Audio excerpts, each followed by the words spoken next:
makuru igihugu cy'u Burundi mu cyunamo cy'abasirikari basaga 500 baguye muri Repubulika Iharanira Demokarasi ya Kongo.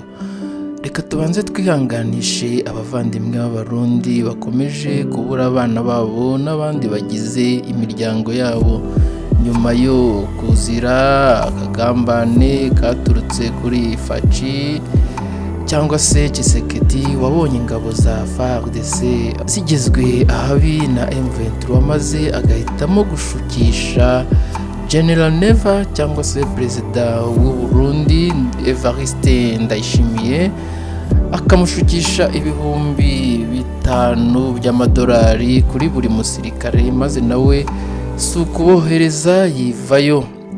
None kugera ubu imibare y'abapfa imaze kugera kuri 503 n'indembe 32 mu minsi 3 gusa abashimuswe n'ubu tutazi irengero barakekerwa muri 61.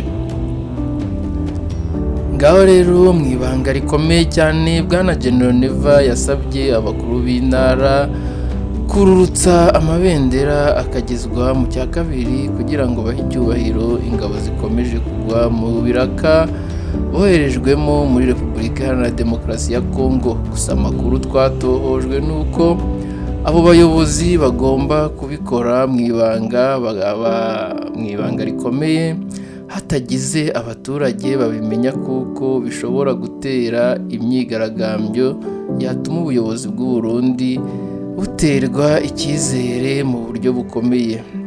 Andi makuru nuko indege 3 za Repubulika Iharanira Demokarasi ya Kongo zamaze gutunda imirambo y'abasirikare baguye muri Repubulika Iharanira Demokarasi ya Kongo ndetse ubwo twandikaga iyi nkuru bakaba bari gushyingurwa muri rusange. Mu gihe rero tukibakusanyiriza andi makuru ajyanye n'iyi nkuru, turabasaba Abarundi kwihangana ndetse no gufata mu mugongo ababuriye ababo muri iyi mirwano. Ni mu kanya turibuze kubagezaho inkuru zikurikira, wowe gusa kugira ngo tujye tuguma turi kumwe kora subscribe, manuka aho hasi gusa ukande kuri iyo inzogera.